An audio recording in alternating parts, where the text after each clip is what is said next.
Buenas tardes. Bienvenidos todas y todos a este cuarto encuentro de Imaginando el Museo desde casa. En esta ocasión nos acompaña Fernando Álvarez. Fernando Álvarez es licenciado en Artes Escénicas, es actor y es el director del Museo de las Tradiciones Chonchinas. Fernando, bienvenido. Muchas gracias por aceptar la invitación de colaborar y conversar con nosotros para imaginar un museo para Tomé.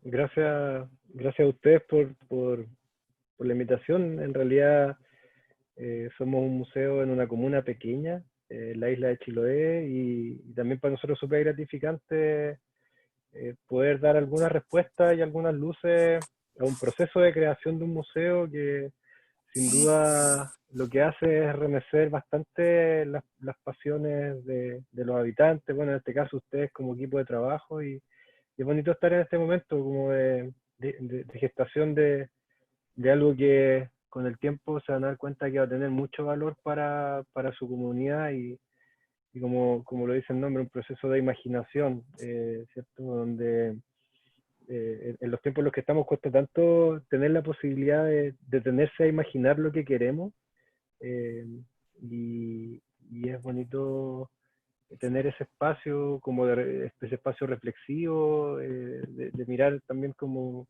más hacia el futuro, y eso, estoy agradecido de ser parte de este momento también y de que ustedes lo quieran compartir. Sobre todo en el contexto actual, ¿no? Porque de crisis, en que casi que no, bueno, sobre todo en el campo de la cultura o de los agentes culturales, y en el caso de los museos, nos vemos casi forzados a reimaginar los museos del futuro, ¿no? Ustedes, por ejemplo, me imagino que están cerrados ahora. Nosotros sí, cerramos, y cerramos también como gesto político también frente a la realidad que está sucediendo en el país, comprendiendo que también nuestro rol como museo se ha ido reconceptualizando, redefiniendo, reinterpretando en la medida en que hemos ido generando cada vez más vinculaciones con la comunidad y con el territorio en el que vivimos. Entonces no nos podemos en ese sentido desentender de la realidad, sobre todo territorial, que vive Chiloé con respecto a la salud pública, y por lo mismo nuestro cierre también es un gesto de protesta, y por lo mismo también no hemos desarrollado actividades digitales, porque queremos seguir entendiendo de que necesariamente la cultura tiene que mantenerse en la resistencia de los actos presenciales.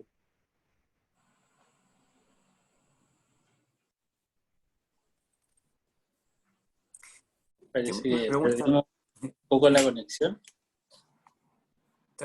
Está con nosotros, ¿no? Esperemos que se vuelva a conectar. ¿Hasta dónde me escucharon? Son los problemas de... La última parte se cortó un poco. Ahí se cortó un poco, pero... 30 no sé segundos. hasta dónde lo han escuchado, pero bueno, estoy con el problema de internet en la isla Sí, es diario. ¿Se entiende? ya es fantástico que pueda establecer conexiones con nosotros. Fernando, si nos puedes contar un poco, hacer un poco de historia del museo, cómo surge el Museo de las Tradiciones Chonchinas y cómo se llega a la idea de definir que es un museo de tradiciones. No es un museo histórico, un museo arqueológico, sino un museo de tradiciones chonchinas. ¿Cómo se define eso? Bueno, la idea de este museo nace desde una organización comunitaria funcional que se rige bajo la misma ley de las juntas de vecinos. Y esta organización se llama Centro para el Progreso y Desarrollo de Chonchi. Y que a fines de los años 80 se creó esta organización, en su mayoría por profesores en ejercicio y profesores jubilados, que además en un proceso como de transición, ¿cierto? Muchos de ellos también habían sido, bueno, en particular el fundador del museo, activo dirigente de la campaña del No, trataron de encontrar un espacio, un lugar que reunificara a través de la cultura, ¿cierto? Y la valorización de estas tradiciones a un pueblo que también, a pesar de ser pequeño, había sido dividido por la dictadura. Entonces ellos encontraron que en este concepto de la protección de nuestro patrimonio a través de lo tradicional, de los oficios, ¿cierto? Podríamos volver al origen de nuestro encuentro de nuestro encuentro histórico, que era la ruralidad, ¿cierto? Las relaciones que se generaban en torno al folclore y a la cultura, que, bueno, en Chiloé de manera muy particular tienen que ver con el trabajo en el campo. Entonces, a partir de eso se genera esta idea de la creación de un museo que reunificara a los habitantes. Y después de esta idea habría que decidir, bueno, dónde hacemos o dónde construimos un museo.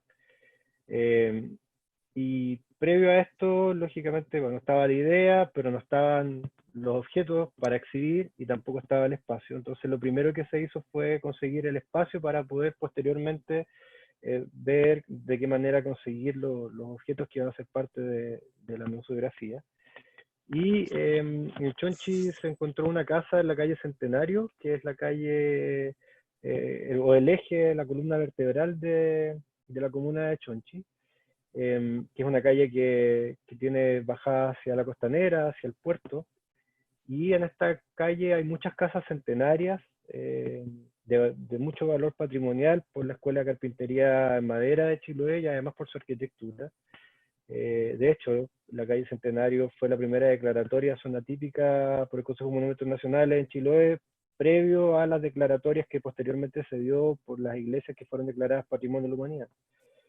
Y bueno, en el año 93 se compra esta casa y del 93 al 96 se origina una minga de recopilaciones de objetos en las zonas rurales y en la zona urbana de Chonchi, porque los fundadores del museo, como habían sido profesores de las zonas rurales, tenían mucho conocimiento de los territorios, además del valor patrimonial que le daban las comunidades a determinados objetos. Estamos hablando de objetos relacionados fundamentalmente a oficios, ¿ya? Por ejemplo, arados, máquinas de escribir, máquinas de coser, artilugios para hilar, candados de madera, herraduras, y varios otros objetos que se fueron dando en esta recolección, donde las familias los fueron entregando porque además confiaban mucho en los profesores. Los profesores antiguamente y las escuelas rurales eran el núcleo de las comunidades, y los profesores eran, por lo tanto, no solamente los maestros del aula, sino que eran quienes resolvían muchos problemas de la comunidad. Entonces, no hubo problema en que ellos recibieran estos objetos y en el fondo como este gesto de confianza para poder después exhibirlos. Tuvieron 3 años en esta minga de recopilaciones. Obviamente, de todas las recopilaciones que se hicieron, hubo muchos objetos que quedaron fuera de la muestra, sobre todo por el estado de conservación de estos objetos, pero la mayoría de estos objetos se quedaron y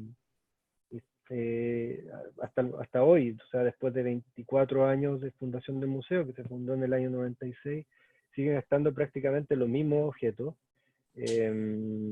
y son más de 850 objetos que están en la muestra. Entonces, claro, de tradiciones, porque tiene que ver con esta valorización que la gente de las zonas rurales le daba a los objetos que entregaba, comprendiendo que lo tradicional en Chiloé son los oficios, ya los oficios relacionados a una agricultura familiar, ¿cierto?, de subsistencia, donde lo que se releva, por lo tanto, son los objetos que se utilizaba para sobrevivir en esta agricultura familiar. Y por otro lado, también relevar parte importante de la historia de la comuna de Chonchi, por ejemplo, con fotografías o imágenes que tenemos sobre el terremoto del año 1960, o imágenes del Chonchi antiguo entre 1920 y 1950, ¿cierto? Con una muestra fotográfica de Proboste, que también es un fotógrafo que recorrió parte importante del archipiélago, captando patrimonios familiares, patrimonios arquitectónicos, ciertos patrimonios también natural. Entonces también tenemos ese imaginario dentro de la museografía. Así que así se fue dando esto, y bueno, y también por otro lado la idea de lo tradicional con algo más actualizado, que es la creación de un fogón chilote que nos habla y nos cuenta sobre la vida en el campo, y de cómo se habitaba en la ruralidad, ¿cierto? Que no eran casas, sino que eran fogones donde la gente vivía alrededor del fuego, alrededor de las ollas, ¿cierto? Y ahí se hacía toda la vida. Eso. Ustedes también tienen exposiciones temporales, ¿no? En el museo. Sí, tenemos exhibiciones temporales, sobre todo, bueno, para lo que nos permite la infraestructura del museo, que tiene que ver con exhibiciones de fotografía y de pintura. Eso es lo que hemos estado trabajando como exhibición temporal. Ahora estamos con una exhibición que se llama Maritorio, que releva el patrimonio de los habitantes del borde costero de la provincia de Yanquihue, y que es una exhibición que debería haber estado hasta enero, pero por motivos de las cuarentenas y la dificultad de los envíos, todavía tenemos la exhibición. Claramente el museo está cerrado, pero las fotografías todavía están en el museo. Sí. Oye, Fernando, una consulta que tiene que ver con uno de los primeros tópicos que comentaste, que era un poco la señal de resistencia o de protesta que querían dar en este día y en este contexto de pandemia, que hoy por hoy, ¿cómo se financia, cómo vive el museo en Chonchi? Mira, esto igual es una historia, son varios años, y en un principio el museo se financiaba de manera autosustentable, o sea, eran los mismos socios integrantes de la organización quienes a través de beneficios o de sus propios bolsillos, cuotas de socio, iban financiando parte sobre todo de la administración y de las cuentas básicas para poder mantener la casa, que son la limpieza de la casa, el pago del agua, de la luz, ¿cierto? Y esto fue algo que se generó de manera muy solidaria entre los socios que fundaron el museo. Y después de un par de años, como después de 10 años, más o menos 9 años desde la fundación del museo, el municipio se comprometió con un aporte para los gastos, la gestión administrativa del museo, lo que permitió contratar a una persona que se hiciera cargo de la casa y de la mantención, así como también de la recepción de visitantes que llegaban a la casa, sobre todo en temporada de verano. Y con ese financiamiento el museo estuvo prácticamente hasta el año 2018, con financiamiento municipal, que permitía, insisto, solamente el financiamiento de ese tipo de gastos, que son 6 millones de pesos al año, y además, bueno, de otras actividades de difusión del museo, o de actividades culturales, o de gestión cultural del museo, que se fueron financiando a través de la existencia de los FNDR en el área de cultura, o también de algunos fondar. Bueno, y a medida que el museo también se fue haciendo, se fue un poco apoderando de la gestión patrimonial, y comprendiendo la importancia que tiene la gestión de un museo, empezaron a aparecer también otras fuentes de financiamiento y también otras personas interesadas en aportar a el museo. Por ejemplo, no sé, un grupo de conservadores de la Universidad de Chile que presenta un fondar para financiar un proyecto de investigación y sobre la conservación de los estados, del estado de los objetos en el museo. Entonces, nosotros también acogemos ese tipo de proyectos que a nosotros no nos generan ninguna ganancia económica, pero sí, en el fondo, nos permite hacer lo que tenemos que hacer, que es lo prioritario, que es la conservación y la ficha y el registro de nuestra museografía. Entonces, tipo de proyectos como eso.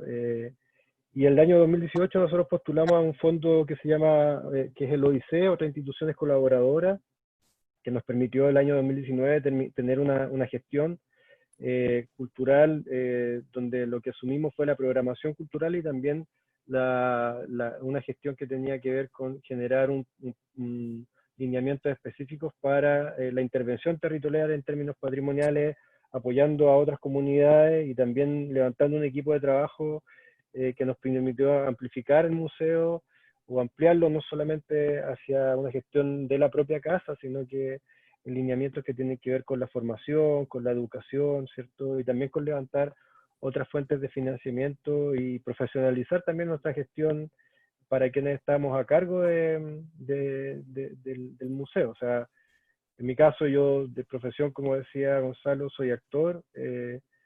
Yo tenía conexión con el museo porque mi abuelo lo fundó, pero más allá de eso, yo tampoco tenía mucho conocimiento de cómo se ejecutaba la gestión de un museo, hasta que efectivamente podemos contar con un financiamiento que además nos permitió ir capacitándonos en la manera que tenemos de gestionarlo, y también por otro lado generando redes importantes con otros colaboradores, ¿cierto? En este caso la Dirección de Museología de la Universidad Austral, con la Karin Bey, que también nos ha ido generando aportes y apoyo en nuestra gestión patrimonial del museo, y así otras personas que han ido colaborando, y también porque de parte nuestra, así como usted ahora que está en este proceso de imaginación del museo, si quieren, hay interés, pues, y hay profesionales que están como también tratando de empujar un proceso para que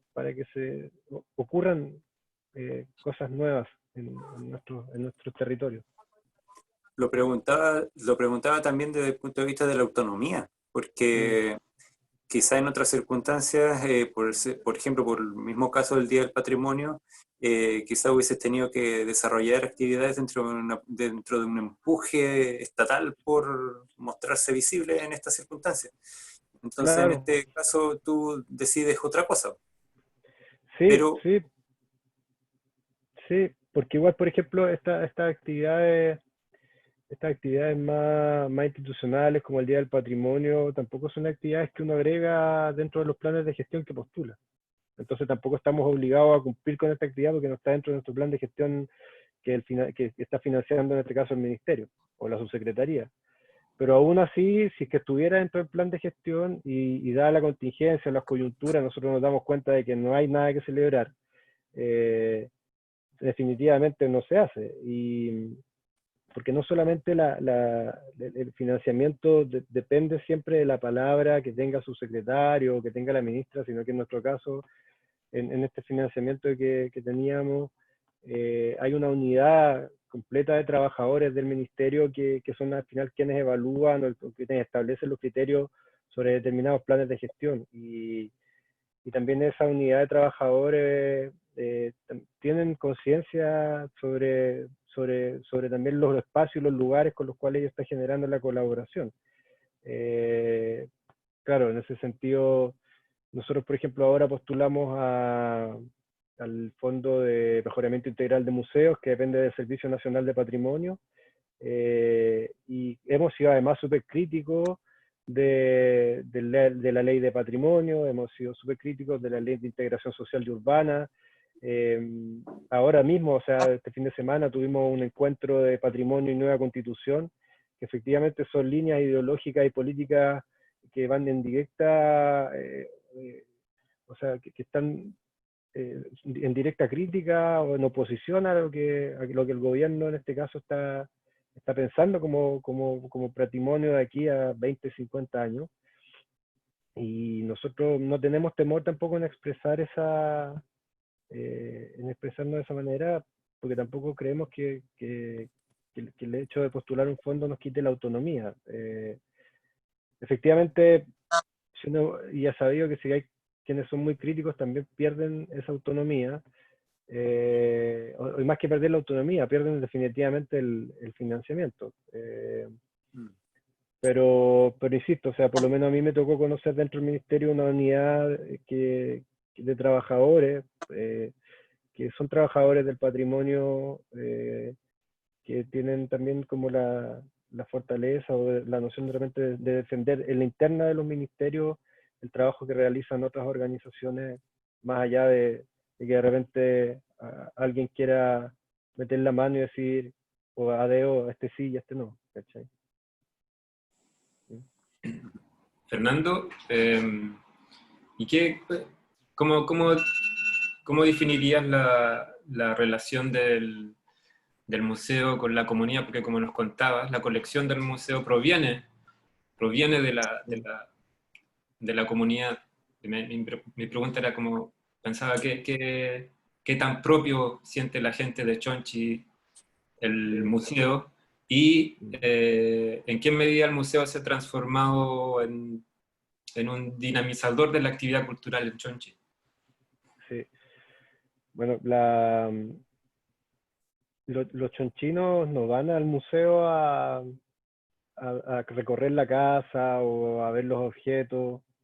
Los chonchinos van a conversar al museo.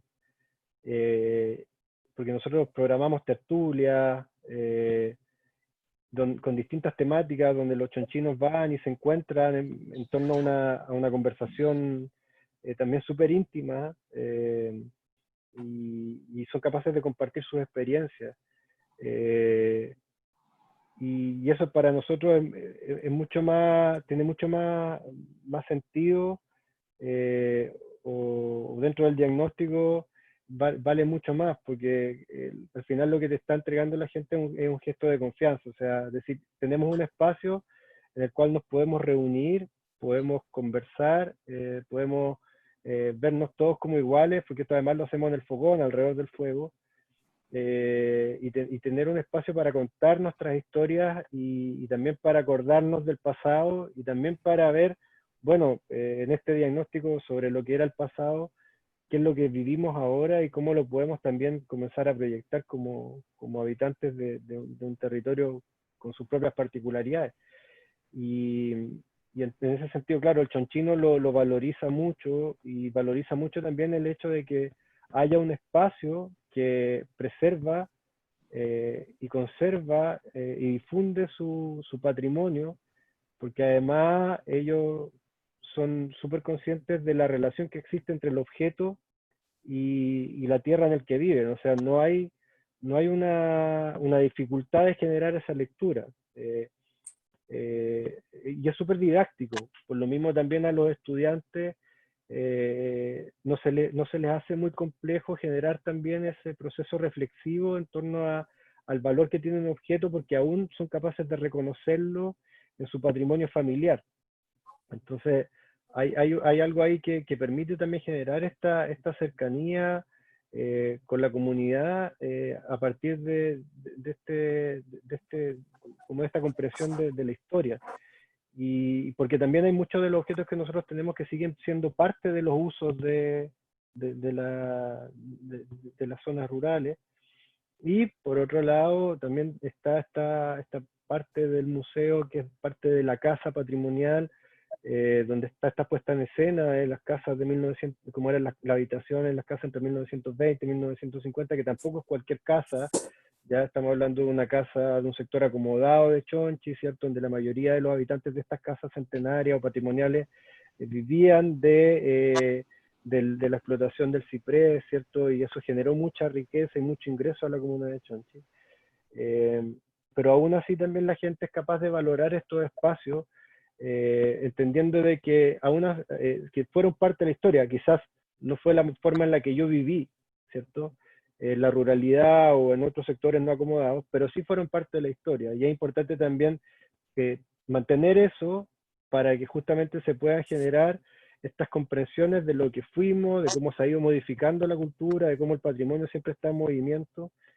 Y por otro lado también, la comunidad valoriza no solamente el patrimonio a partir de cómo el museo o de los objetos que tiene la museografía, sino que también de la relación que nosotros establecemos con el patrimonio vivo que está fuera del museo, en la calle, en las escuelas, y para eso también tenemos una línea de trabajo asociada a generar actividades codiseñadas con la comunidad, ya sea la comunidad rural o ya sea las comunidades escolares, donde tenemos procesos de formación o talleres de formación o talleres de oficios que nosotros realizamos que tienen mucha relación con los oficios de la ruralidad o de las comunidades, talleres de telar, que es una práctica muy conocida acá en Chiloé, talleres de fibra vegetal, talleres de carpintería en madera, talleres de arquitectura patrimonial, que están siempre asociados a lo local, ¿cierto?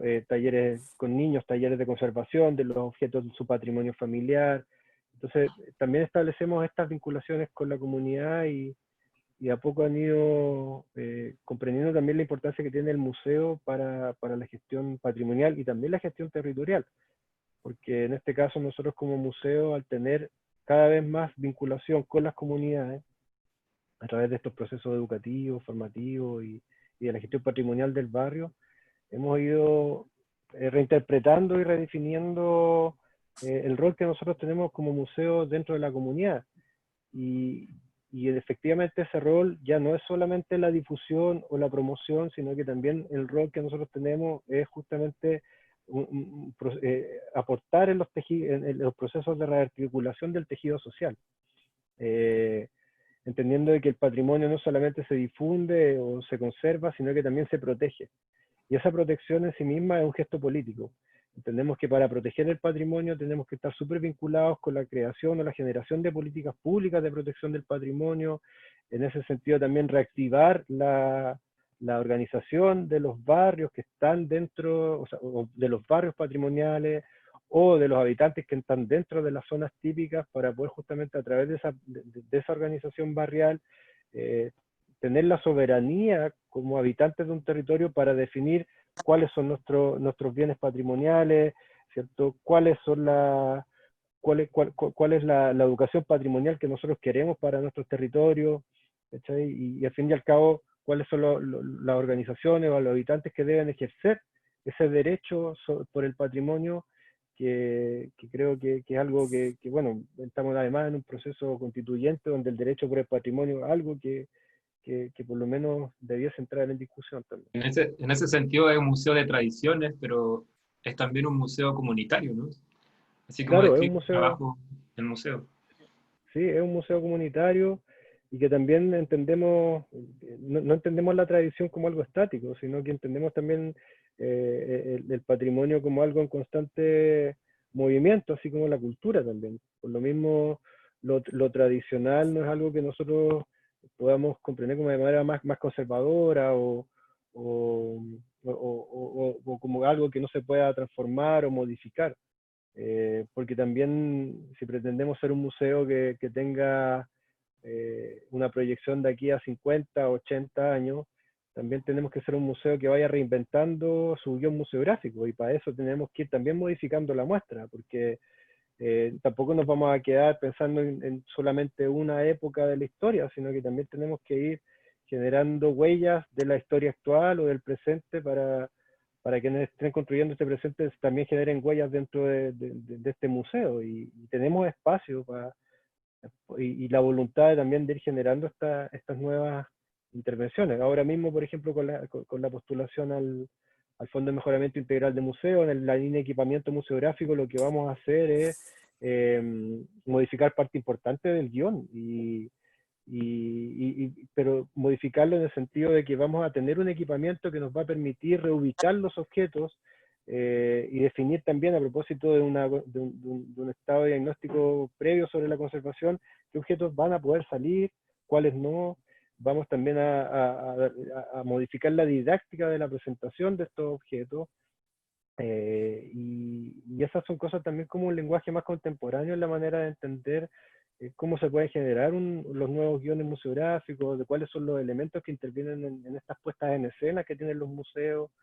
Entonces estamos en ese plano también de esa movilidad constante, y que también es más enriquecedora porque la comunidad va avanzando también a medida que uno va proponiendo estas nuevas maneras de entender el patrimonio, los museos, y los estudiantes también cada vez van exigiendo mejores herramientas para poder leer la realidad y ser más didáctico, más pedagógico en lo que uno les va entregando. Fernando, una consulta, un museo de las dimensiones de lo que tú nos describes, ¿con cuánto personal cuenta? ¿Quiénes trabajan? ¿En qué áreas cómo se reparten el trabajo del Museo de las Tradiciones? Mira, nosotros, como te decía, en los primeros años, que fueron los años de fundación del museo, fueron años donde trabajaba la organización. O sea, era la organización comunitaria con el valor simbólico que tiene eso para los habitantes de un territorio, ver a 15, 20 personas, como decía, en su mayoría profesores o jubilados, poniéndole toda la fuerza a este museo, siendo por ejemplo, las mujeres que eran profesoras jubiladas, ellas mismas tejían las ventanas, o sea, las cortinas a crochet que ahora están en el museo. Entonces hay una fortaleza y un tremendo afecto que se gestó, y el museo estuvo prácticamente 10 años en esa autosustentabilidad del espacio, para después pasar a un plano ya de financiamiento municipal, donde llegó una persona que se empezó a hacer cargo de la mantención, porque también los socios que eran más antiguos también con los años fueron quedándose más en sus casas, descansando un poco de la fuerza que tenían que tener para llevar a cabo esto. Otros tantos, como los fundadores, fueron falleciendo. Entonces era necesario generar un financiamiento para poder pagarle a alguien que se hiciera cargo de la casa. Y después de este financiamiento, como le decía el año pasado, contamos con el financiamiento del OIC, que fue un financiamiento prácticamente de 50 millones de pesos que nos entregó el Ministerio a través de la Subsecretaría de la Cultura y las Artes. Y nosotros pudimos financiar un equipo de trabajo de 5 personas.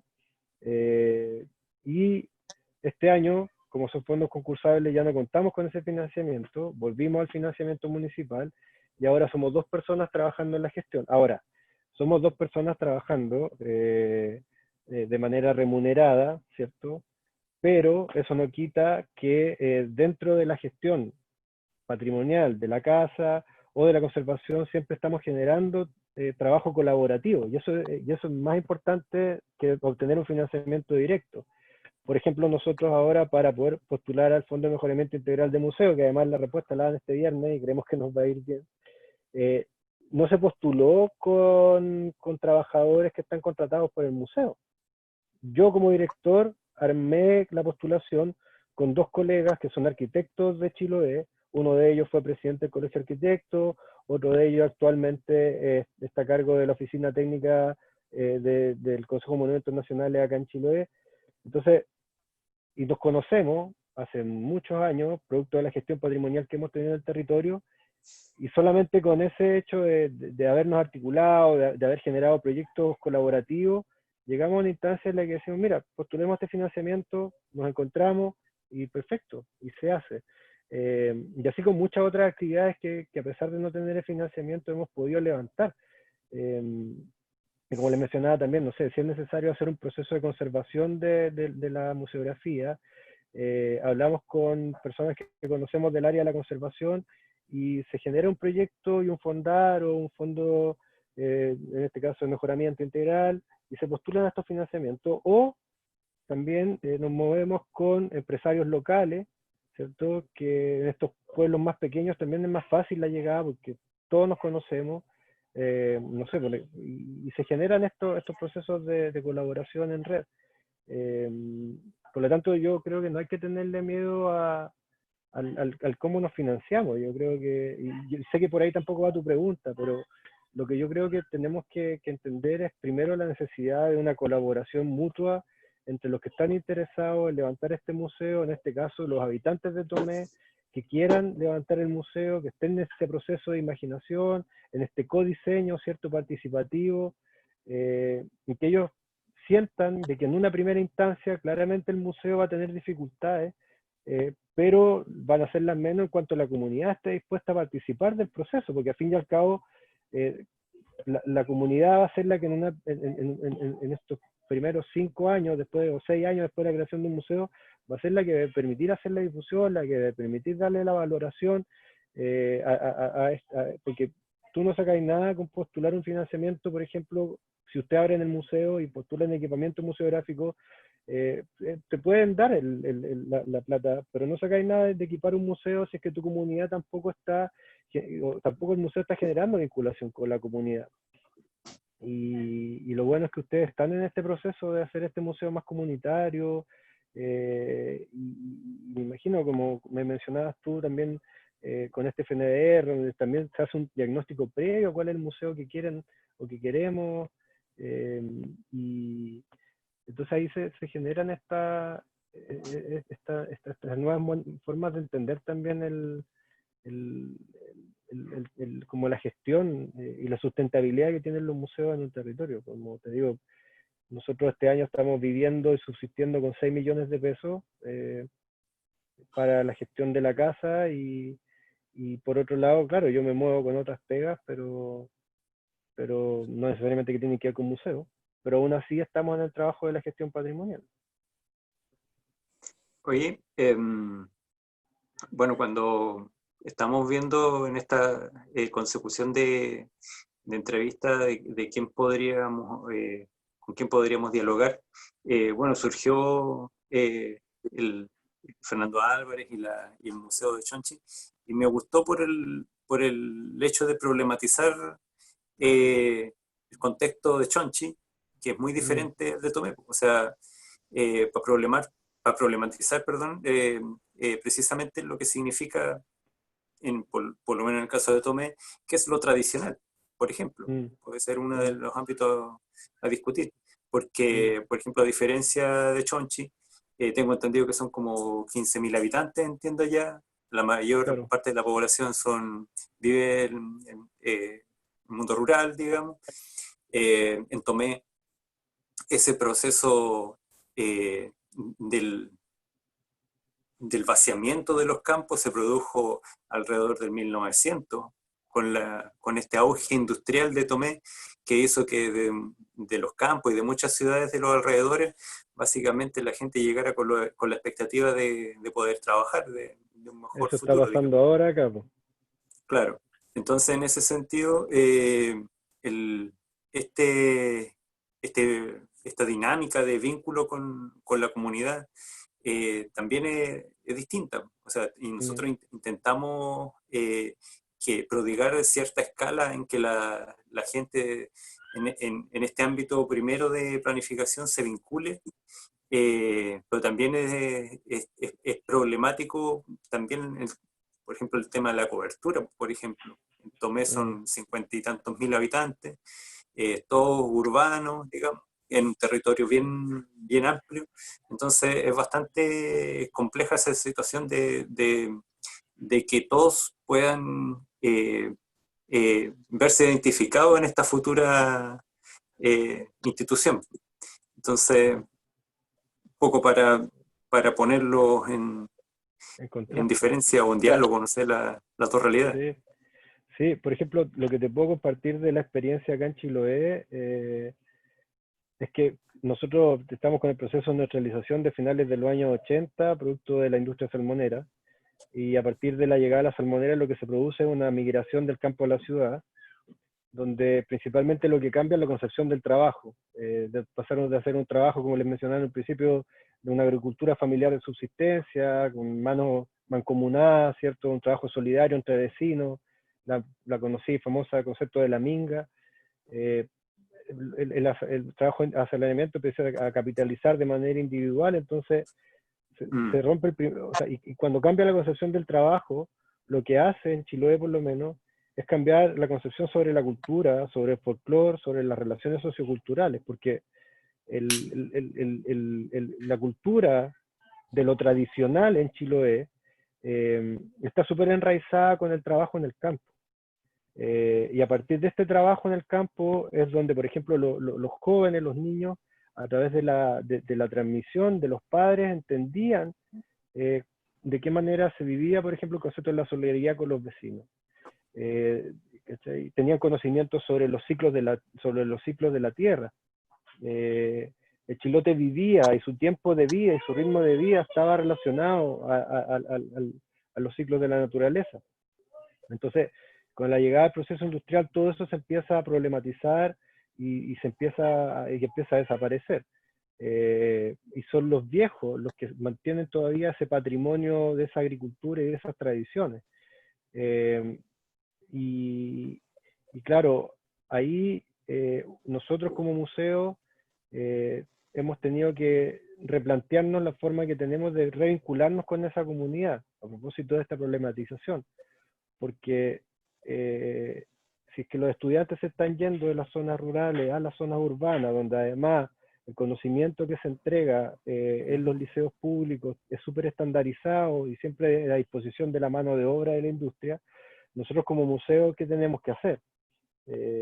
Y ahí es que empezamos a entender que tenemos que ampliarnos, tenemos que extender nuestra gestión, ¿cierto? Y influir directamente en lo que se le está enseñando a los cabros.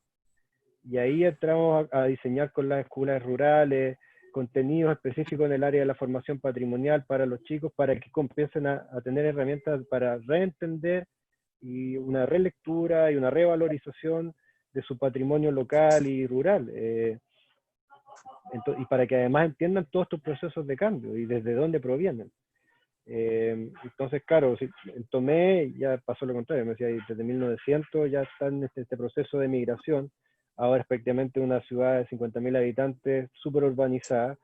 Acá en Chonchi recién está empezando el proceso de una explosión demográfica súper grande. O sea, somos 15.000 habitantes, donde hace, qué sé yo, 10 años atrás, el 70% vivía en la zona rural, ahora debe ser el 50 y tanto por ciento. O sea, mucha gente se ha venido a vivir a la zona urbana, lo que también generan problemáticas sociales mucho más grandes, y uno como museo queda corto frente a eso. O sea, Chonchi, el 50% de los habitantes no tiene acceso a servicios básicos. Estoy hablando de agua potable, luz y electricidad. Más del 20% está sobre la línea, bajo la línea de la pobreza. Entonces, y son números que si tú lo comparas a nivel regional y nacional, estamos súper mal. Entonces también cómo la gestión cultural o de un museo se hace cargo de esa historia. Y quizás ahí también hay una posibilidad de vincularse con la comunidad, o sea, un museo que permita posicionar, ya sea a través de los objetos, de la historia, de las imágenes, estos procesos de transición de la cultura, de las comunidades, cómo se desplazan entre un lugar y otro, cuáles son las problemáticas, y porque al fin y al cabo también el objeto que uno decida colocar o exhibir, ese objeto sí o sí te va a llevar a un contexto determinado y también te va a narrar parte de esta historia. Entonces, y la pregunta sería, claro, o sea, ¿cómo generas tú esa vinculación? Nosotros lo hemos generado a través de objetos que permiten mantener vivo el recuerdo de los oficios, de esos oficios que justamente lo que hacían era hablar de este trabajo solidario, ¿cierto? De esta historia de esta agricultura familiar, de estas mingas, y de todo el proceso más que articula la manera de entender la vida relacionada al trabajo en la tierra en Chile. Y esa ha sido como la fortaleza que tenemos. Y también, bueno, los talleres relacionados a relevar esos gestos de tradición patrimonial. Oye, Fernando, disculpa, esa dinámica de trabajo cercano, así que con la comunidad, ¿qué tanto cambia en el verano? Me imagino que llega mucho turista allá. Sí, sí. En el verano nosotros nos mantenemos prácticamente enfocados a lo que es la gestión de la casa, ¿ya? De diciembre a marzo trabajamos siempre, y de ahí contratamos de hecho más personal para poder hacerse cargo de las visitas, y ahí cambia, y además porque como la mayoría de nuestra programación está enfocada al mundo de la educación, entre marzo y noviembre, cuando en el periodo de clases, donde nos movilizamos con estudiantes que van al museo, nosotros vamos a hacer actividades en la escuela, porque tenemos un museo en un contenedor también, o sea, compramos un contenedor de 12 metros de largo, que lo desplazamos por las distintas escuelas rurales con un camión y una grúa, lo dejamos posicionado 2 semanas en esa escuela y el museo está habilitado para hacer todos los procesos formativos.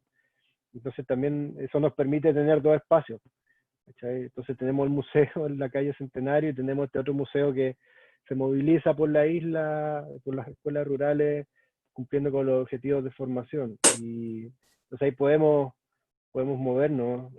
Y también, por ejemplo, ahora en enero tuvimos un proceso formativo en el container, relacionados a talleres en fibra vegetal, que fueron exhibidos parte de estos resultados del taller en una muestra en el Museo de Arte Moderno en Santiago. Entonces, así se mueve el museo, ¿no? Fernando, respecto a, tú mencionas un trabajo muy activo con las escuelas. Sí. ¿Existe algún plan de formación patrimonial que ustedes desarrollan directamente con las escuelas o tal vez esto ya se incorporó dentro de un plan comunal? No, mira, nosotros hemos tenido conversaciones con la secretaria porque aquí en Chonchi el sostenedor es la Corporación de Educación de Chonchi. Y hemos con ellos establecido no convenios, concretamente un convenio, pero sí lineamientos para poder ir avanzando en torno a cuál es la formación o la educación patrimonial que necesita la comuna de Chonchi. Y tenemos la libertad de poder, en ese sentido, proponer contenido y llevarlo a las escuelas, donde los directores han sido también muy receptivos de los contenidos que nosotros hemos estado elaborando. En ese sentido, también como una comuna pequeña y el museo es prácticamente el único espacio que promueve contenidos patrimoniales, no hay mayor dificultad de poder levantar estos contenidos y que incluso, como te decía, sean incluidos dentro de las mallas curriculares. Entonces, nosotros llegamos de esa manera a las escuelas y siempre también como mencionaba, con un codiseño con el equipo pedagógico de las escuelas. Nosotros tenemos una metodología de trabajo previa a la realización de los talleres, que esa metodología de trabajo tiene que ver con cómo enfrentamos pedagógicamente el momento de la realización del proceso formativo, pero lo que nunca hemos tenido planificado es cuál va a ser el taller de formación que vamos a realizar, o necesariamente cuáles van a ser los contenidos que se van a trabajar, porque eso se trabaja con la comunidad. Por ejemplo, si llegamos a una comunidad donde lo más importante para la comunidad es, en términos patrimoniales, un cultor que hace tejuelas de alerce, ¿cierto? Nosotros lo que vamos a trabajar entonces con ese cultor, o vamos a llevar a alguien que trabaje el oficio y que los niños aprendan a partir de ese oficio. Y no necesariamente que los niños aprendan a hacer tejuelas, sino que también la tejuela como un pretexto para poder profundizar en las dinámicas patrimoniales y culturales de su comunidad en particular. No sé, por ejemplo, en el primer taller que realizamos el año pasado en una escuela rural, en una isla que se llama Isla de Lemuy, un pueblito de Aldachildo que tiene como 1500 habitantes, fue un taller que se llamaba Mi Patrimonio, Mi Museo, donde en el fondo el pretexto o la excusa era que los chicos llevaran objetos de su patrimonio familiar para exponer y exhibirlos como un museo escolar dentro del container, pero en el fondo el trabajo más importante que nosotros queríamos hacer era, bueno, que los chicos tuvieran una experiencia con respecto a tener herramientas didácticas y concretas en la conservación de objetos, pero que a través del objeto ellos fuesen capaces de comprender la historia de su pueblo. Entonces le dábamos como una vuelta histórica al valor patrimonial que tenía cada objeto y con eso también ellos fueron vinculándose mucho más a su territorio. Después en otro taller, en otro proceso hicimos un taller que era imaginario, territorio y museo en otra escuela, donde para los niños lo más importante también era como el imaginario que tenían sobre la cultura y el patrimonio, entonces lo llevamos al mundo de la fotografía, donde ellos fotografiaron partes importantes del patrimonio natural de su comunidad y también parte del patrimonio de los oficios. Entonces también así fuimos relevando y también hablando y profundizando sobre las problemáticas actuales del patrimonio, de la creación de historia y también de los estudiantes como sujetos creadores de historia. O sea, porque cuando uno le habla a los niños de patrimonio siempre te hablan del pasado, pero cuando uno le dice a ellos que ellos son patrimonio, no lo logran entender hasta que ellos comienzan también a a tener herramientas de creación que al final van generando antecedentes, porque las fotografías que ellos tomaron y los objetos que ellos restauraron, también eso van quedando como patrimonio para sus comunidades escolares en este caso.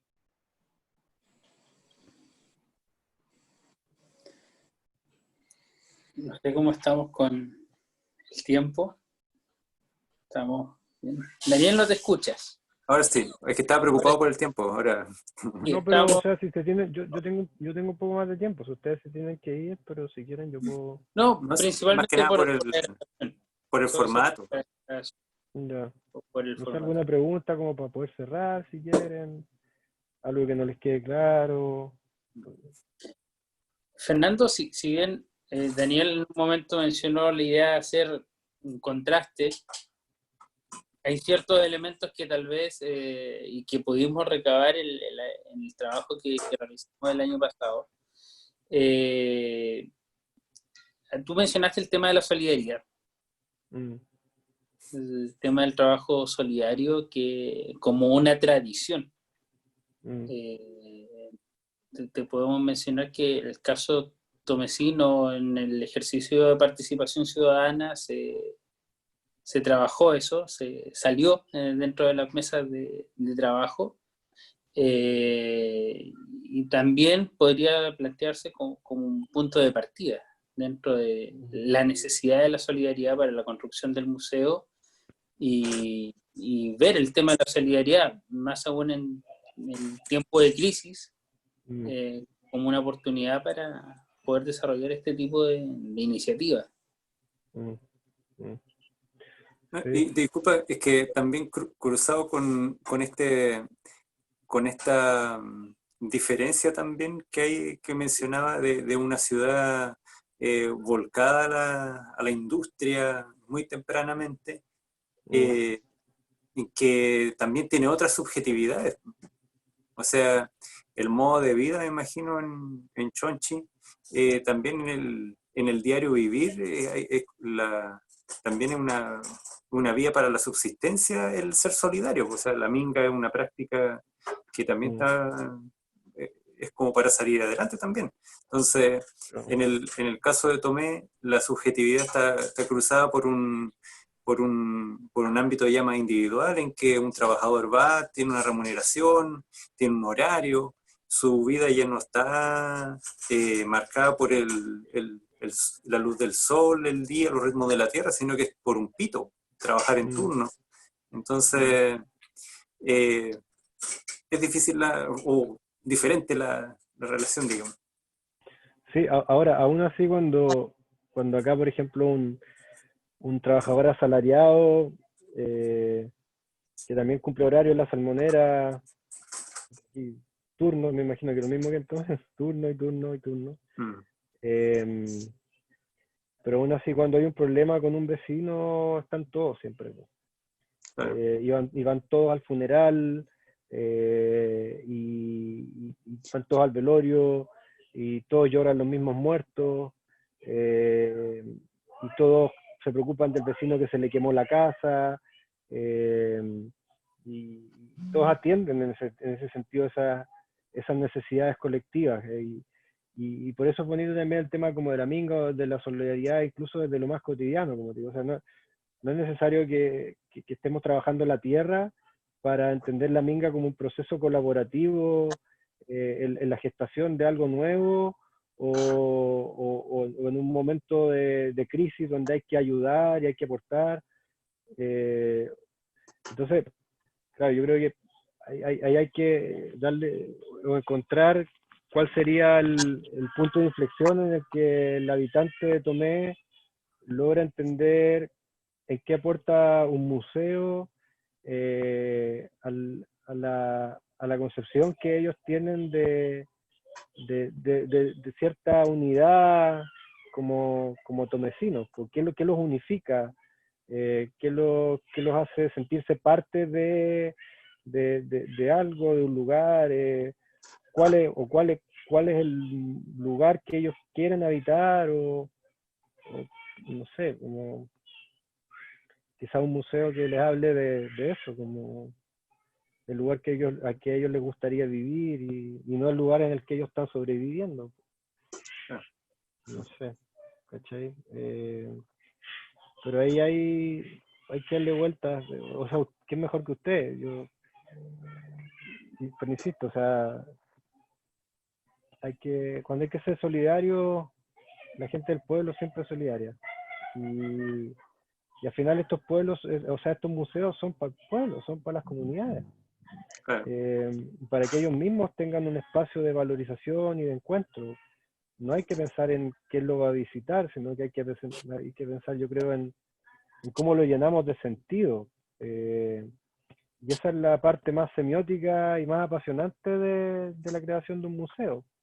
Cómo llenamos de sentido el lugar que nosotros queremos habitar. Cómo resignificamos el valor que tiene una silla en Tomé versus el valor que tiene una silla en Chonchi, ¿cachai? Porque, no sé, nosotros tenemos una exhibición donde tenemos sillas o pupitres de una escuela rural.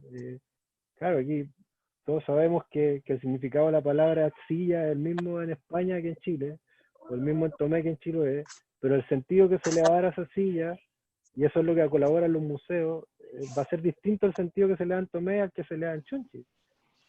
Y eso necesariamente está filtrado por lo que el pueblo define o lo moviliza como un patrimonio o como algo que genera emociones, como algo que desata pasiones, recuerdos, nostalgia, y también una invitación de repente a remecerse un poco y a pensar en el mundo en el que estamos viviendo y el futuro que se nos viene. Comparto.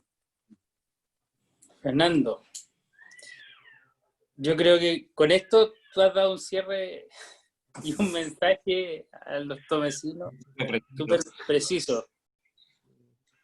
Súper preciso. Queremos agradecer tu colaboración, tu participación en esta conversación que, wow, nos deja harta aprendizajes en torno a la gestión, en torno a cómo a trabajar en torno a un museo y el valor que una comunidad le otorga a este tipo de instituciones. Ojalá que esta primera no sea la última. Exacto. No, yo estoy dispuesto a continuar, además que tengo una responsabilidad política con respecto a todo esto. O sea, como decía, el museo tiene su rol dentro de esta comunidad chonchina pequeña, pero además yo soy representante de la Asociación Chilena de Zonas y Barrios Patrimoniales. Estoy a cargo del zonal sur de la asociación, y también estando a cargo de este lugar tan amplio que es desde Coyhaique hasta un poquito más arriba donde está Tomé. Claro, hasta Chillán. Tengo la responsabilidad política de integrarme y de vincularme y de articularme, porque además yo tampoco soy consciente y no tengo las herramientas para poder saber todo lo que está pasando, y es súper importante también que vayamos compartiendo estos insumos, y asimismo también yo les puedo ir dando referencias de otras personas existiendo en este trabajo colaborativo que los pueden ayudar, que les pueden generar muchos insumos, insistiendo por ejemplo en la dirección de museología de la Universidad Austral en Valdivia, que tienen un tremendo trabajo con museos, siempre están súper dispuestos a colaborar, sobre todo en esta etapa, insisto, tan apasionante que es de la gestación de un museo. O sea, me imagino cómo habrá estado mi abuelo, que fue el fundador del museo en Chonchi, en esos 4 o 5 años mientras hicieron esta minga, hasta que se fundó.